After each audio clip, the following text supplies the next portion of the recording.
하나님 말씀 보십시다. 호세아서 1장 6절에서 9절까지 말씀입니다. 우리 한 절씩 교독하고 마지막 절은 합독합니다. 고멜이 또 임신하여 딸을 낳음에 여호와께서 호세아에게 이르시되 그의 이름을 로루하마라 하라. 내가 다시는 이스라엘 족속을 긍휼히 여겨서 용서하지 않을 것임이니라.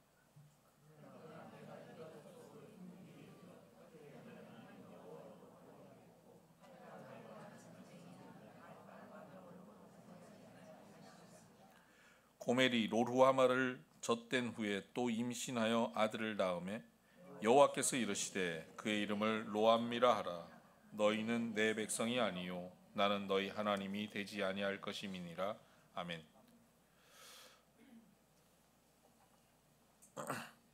요즘 최근 들어서 일본에서는 매년 8에서 10만 명 가량의 사람들이 증발하는 사건이 벌어지고 있습니다. 사람이 하루아침에 사라지는 겁니다. 어제까지 멀쩡히 출근하고 어제까지 멀쩡히 집에서 함께 살았던 남편이, 아내가, 자녀가 갑자기 하루아침에 사라진 겁니다. 납치됐을까요? 이것을 인간 증발이라고 표현하고요, 조아츠 현상이라고 표현합니다. 매년 이런 일이 벌어지고 있습니다. 왜냐하면 자기 사업에 실패하기도 하고 직장에서 어려움을 당하기도 하고 가정적으로 또 관계에서 어려움을 당했을 때 견디지를 못하는 겁니다. 자기 실패를 견디지 못하고 다른 사람들 앞에서 부끄럽기도 하고 수치스럽기도 합니다.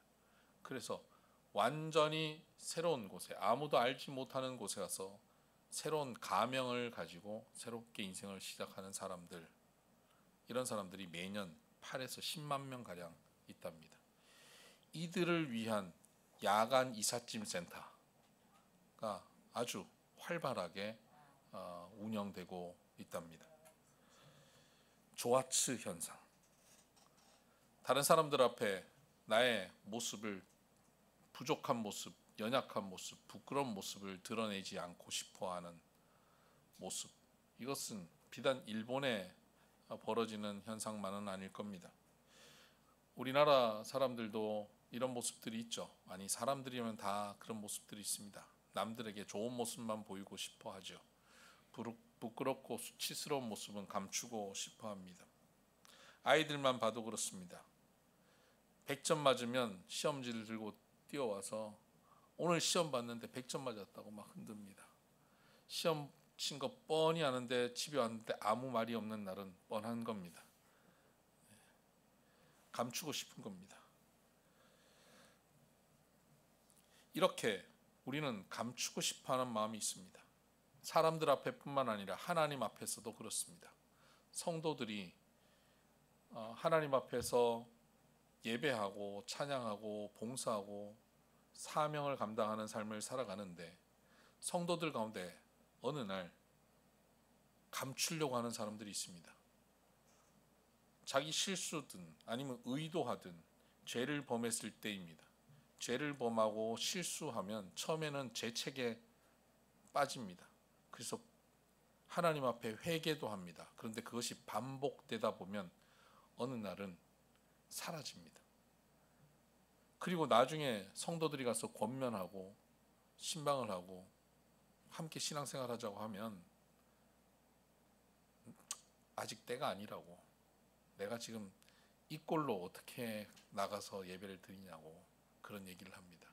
전에는 교회에서 앞서서 봉사하던 사람들이 그런 죄책감 가운데 빠지면 교회도 못 나올 뿐만 아니라 교회에서 하는 모든 봉사도 하지 못하는 경우들이 생깁니다. 그리고는 한마디를 붙입니다. 나중에 다 정리되면, 나중에 다 좋아지면 그때 다시 나가겠습니다 하는 성도들이 있습니다. 혹 여러분들도 여러분 마음에 혹 그런 마음들이 있을 때가 있습니까? 이것이 바로 신앙의 조아츠 현상이라 말할 수 있습니다. 어느 날 신도가, 성도가 증발해 버리는 것입니다. 하나님 앞에 부끄럽고 성도들 앞에 부끄럽고 수치스러워서 숨는 것입니다. 오늘 우리가 읽었던 이 성경에는 그렇게 조아츠해버리는 한 여인이 나옵니다. 그 사람이 고멜이라고 하는 사람입니다. 오늘 본문에 오늘 그 설교 제목에 보면 성경의 조연들, 그래서 고멜, 루하마, 암미라는 이름이 등장합니다.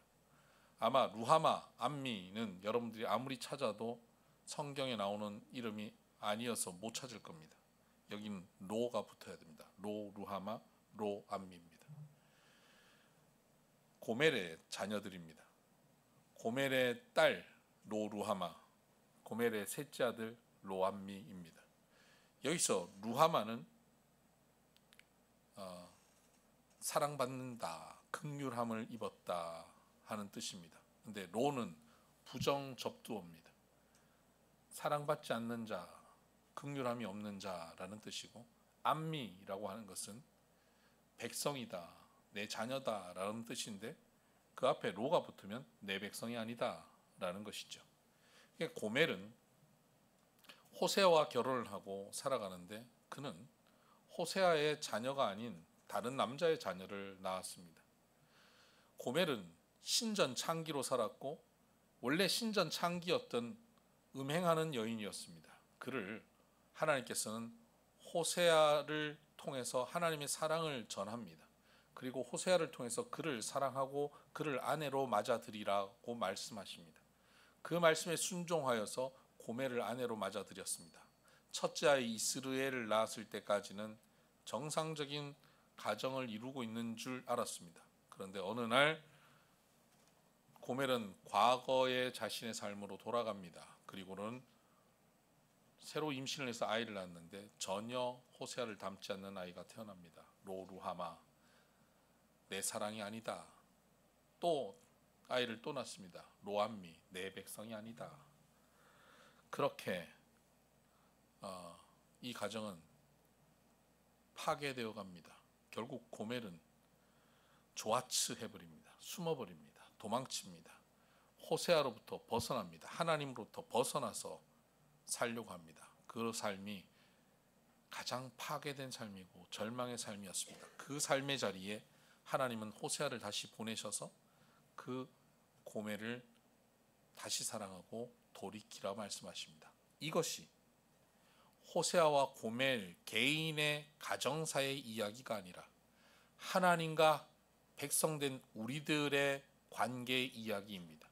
호세아는 그의 인생, 고멜은 그의 인생을 통해서 하나님의 메시지를 우리에게 전하고 있는 것입니다. 우리는 이 세상과 짝하고 세상을 사랑하고 마귀의 자녀 되어서 이 땅을 살아가고 있습니다. 온갖 욕망에 뒤덮여서 살고 있습니다. 하나님의 뜻, 하나님의 말씀은 생각지도 않고 나의 욕망에 붙잡혀 살아가죠. 그런 우리들을 하나님께서는 사랑하시되 독생자 예수를 보내셔서 죽기까지 사랑하셨습니다. 우리의 죄의 대가를 치르시고 우리를 사랑하여 주셨습니다. 그렇게 우리를 돌이키시기까지 사랑하시는 그 사랑을 호세아의 사랑을 통해서 우리에게 보여주시고 있는 겁니다. 이것이 호세아서입니다. 오늘은 제가 이 설교를 조금 특별한 방식으로 해보려고 합니다. 바로 그 2700여 년 전, 지금으로 치면 2700여 년 전의 사건입니다. 2700여 년 전 이스라엘 땅에 살았던 한 여인 고멜을 오늘 이 강대상으로 불러와서 그 고멜이 여러분에게, 비선교회 교인들에게 자신의 과거를 회상하며 고백하는 형식의 간증처럼 여러분에게 들려드리고자 합니다. 제가 여성의 목소리였으면 참 좋았겠지만 고멜이 허스키하다 이렇게 생각하시고 들으시면 되겠습니다. 이 스토리는 여러분이 흥미를 가지게 하기 위해서 드라마틱하게 재구성했습니다. 다시 말하면 픽션이 가미됐다 하는 것입니다. 성경에 이 내용이 다 있는 건 아닙니다. 제 상상력을 동원해서 작성한 것입니다. 여러분 상상해 보시길 바랍니다. 여기 고멜이 등장합니다.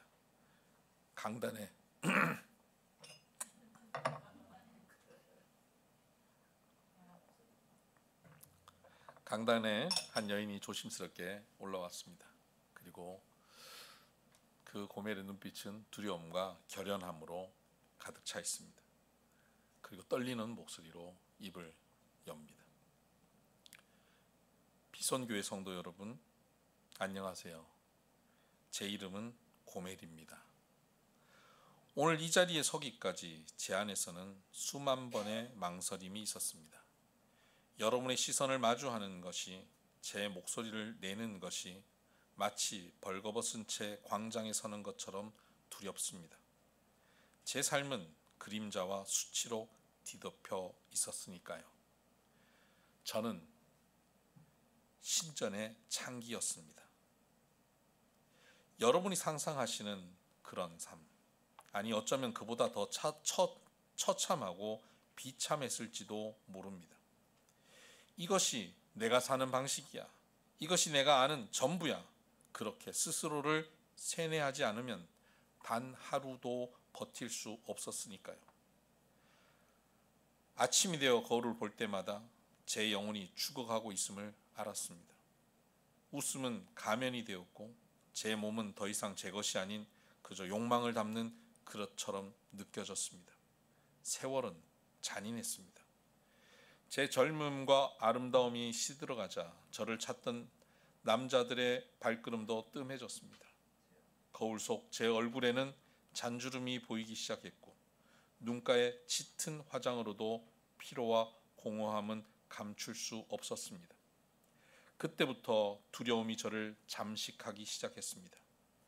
이제 나는 어떻게 살아가야 하지? 아무도 나를 원하지 않게 되면 나는 어떻게 먹고 살지? 밤마다 차가운 방에 홀로 누워 천장을 바라보면 그 막막한 어둠이 제 미래 같아서 숨이 막혔습니다. 가슴을 파고드는 공허함이 저를 산채로 집어삼키는 것 같았습니다. 바로 그때였습니다. 제 인생의 가장 짙은 어둠 속으로 한 남자가 빛처럼 걸어 들어왔습니다. 그의 이름은 호세아였습니다. 첫 인상부터 이상했습니다. 다른 남자들과는 완전히 달랐거든요. 어색한 걸음걸이, 불편해 보이는 표정, 솔직히 말해서 이런 더러운 곳에 발을 들일 사람 같지 않았습니다. 그런데 그가 제게 한 말은 더욱 기가 막혔습니다. 고멜 씨, 이스라엘의 하나님께서 저를 통해 당신을 사랑하라고 하셨습니다. 그 사랑을 제가 보여드리고 싶습니다. 여러분, 제가 그때 뭐라고 했는지 아세요? 뭐라고요? 하나님이 날 사랑한다고요? 선생님, 정신 좀 차리세요. 저 좀 보세요. 저는 창녀예요. 매일 밤 다른 남자와 잠자리를 하는 더러운 여자라고요. 그런 저를 사랑할 하나님이 어디 있다는 거예요? 저는 그를 비웃고 조롱했습니다. 당신 미쳤어요. 아니면 사기꾼인가요? 도대체 내게 뭘 원하는 거예요? 그런데 그는 계속 찾아왔습니다. 제가 아무리 거절하고 모욕적인 말을 해도 그는 포기하지 않았습니다. 매번 똑같은 말을 했어요. 하나님께서 당신을 사랑하십니다. 저를 통해서 그 사랑을 보여주고 싶어 하십니다. 어느 날 밤 술에 취한 손님이 제게 폭력을 휘둘렀습니다. 얼굴에 멍이 들고 입술이 터져 피가 났습니다. 그 다음 날 어김없이 저를 찾아온 호세아는 제 상처를 보더니 아무 말 없이 조용히 울었습니다. 남자의 눈물이 아니었습니다. 제 아픔을 자기 아픔처럼 느끼는 사람의 눈물이었습니다. 그때 처음으로, 정말 처음으로 누군가가 제 존재 자체를 아파해 준다는 것을 느꼈습니다. 왜 우세요? 제가 물었습니다. 당신이 아프니까요. 그가 대답했습니다. 그 순간 굳게 닫혀있던 제 마음의 빗장이 쿵 하고 내려앉는 소리가 들렸습니다. 혹시, 정말 혹시 이 사람을 통해서 내 인생이 바뀔 수 있을까? 결국 저는 그의 손을 잡았습니다. 호세아는 저를 정식으로 아내로 맞이했습니다. 과거를 묻지 않았고 저를 판단하지 않았습니다. 아침에 일어나면 따뜻한 밥이 있고 저녁이면 함께 이야기를 나눌 사람이 있다는 것, 제가 한 명의 인격체로 한 사람의 여자로 사랑받고 있다는 느낌, 그 모든 것이 꿈만 같았습니다. 첫째 아이 이스라엘을 낳았을 때의 그 기쁨을 어떻게 표현할 수 있을까요? 제 품에 안긴 아기를 보며 생각했습니다. 아, 이런 게 행복이구나. 이런 게 진짜 사랑이구나. 하지만 과거는 쉽게 떠나주지 않았습니다. 한번 몸에 밴 습관, 한번 길들여진 마음은 괴물처럼 제 안에 살아 있었습니다. 호세아의 순전한 사랑이 오히려 부담스러웠고 저는 이 행복을 누릴 자격이 없다는 생각에 사로잡힐 때가 있었습니다. 결국 예전에 저를 찾던 한 남자의 유혹에 넘어가 저는 다시 예전의 제 모습으로 돌아가고 말았습니다. 둘째 아이를 임신했습니다. 예쁜 딸이었지만 그 아이는 호세아의 아이가 아니었습니다. 호세아는 모든 것을 알고 있었습니다. 그리고 그 아이에게 로 루하마, 사랑받지 못한 자라는 이름을 지어주었습니다. 그 이름이 제 가슴을 찢어 놓았습니다. 로라니요. 로는 사람 이름에 붙이지 않는 부정적인 접두어인데 그 아이에게 붙였어요. 제가 잘못했죠. 하지만 하나님 사랑을 운운하던 호세아의 그 태도가 너무나도 위선적으로 느껴졌어요. 제가 언제 저를 사랑해달라고 요구했었나요? 자기가 먼저 와서 사랑한다고, 과거를 묻지 않겠다고, 당신은 모든 것을 받아주겠다고 말했는데요. 그에게 저는 아픈 말을 쏟아놓기 시작했습니다. 이 기회다 싶어서 제가 지금까지 부당하게 받았던 과거의 어려서부터의 온갖 상처와 아픔들을 호세아에게 쏟아놓았습니다. 마치 호세아가 내 인생을 다 망친 것처럼 말이죠. 당신이 나를 사랑한다 했잖아요. 저는 호세아에게 소리쳤습니다. 그런데 이게 뭐예요? 사랑받지 못한 자라니. 결국 나한테 하고 싶은 말을 아이에게 이름으로 붙여주다니. 당신 사랑 참 대단하네요. 훌륭해요. 이게 당신이 말한 하나님의 사랑인가요? 호세아는 아무 말도 하지 않았습니다. 그저 슬픈 눈으로 저와 아이를 바라볼 뿐이었어요. 당신은 위선자예요. 거짓말장이에요. 저는 제 죄책감을 감추기 위해 더 격렬하게 그를 비난하고 집을 뛰쳐나왔습니다. 그 후로도 또 다른 남자와의 사이에서 셋째 아이를 낳았습니다. 집에 돌아와 출산한 저에게 호세아는 그 아이의 이름을 로암미라 알려주었습니다. 내 백성이 아니다 라는 이름입니다. 저는 완전히 망가져 있었습니다. 예전보다 더 타락했고 더 절망적이었습니다. 이번에는 정말로 끝이라고 생각했습니다. 그렇게 집을 뛰쳐나와 방황하기 시작했습니다. 몇 년이 흘렀습니다. 저는 술에 쩔어 살았고 몸도 마음도 다 망가져 다른 남자의 소유가 되어 있었습니다. 그런 제 앞에 호세아가 다시 나타났습니다. 그리고 제 주인의 발 앞에 무릎을 꿇고 은 15개와 보리 한 오멜 반을 내밀었습니다. 당시에 노예 한 사람을 사기 위한 적절한 가격이었죠. 다른 남자의 몸종이 되어 있었던 나를 사기 위해서였습니다. 저는 제가 잘못 본 줄 알았습니다. 그가 저를 사서 제 앞에 섰을 때 말입니다. 저는 그가 저를 벌하고 심판할 것이라 생각했습니다. 그런데 그는 제 눈을 바라보며 말했습니다. 고멜, 용서하시오. 내 사랑이 온전치 못했음을, 내가 온전한 사람이 아니었음을 용서하시오. 하지만 하나님의 사랑은 변하지 않았소. 그 하나님의 사랑으로 당신을 다시 사랑하겠소. 우리 딸 이름은 루하마요. 그리고 막내 이름은 암미라오. 나의 사랑하는 자, 내 백성이라는 뜻이었습니다. 그 순간 저는 알았습니다. 이것이 바로 하나님의 사랑이구나. 모든 걸 알면서도, 모든 걸 감당하면서도 결코 포기하지 않는 사랑, 조건 없는 사랑, 값을 치르고서라도 되찾아오시는 사랑.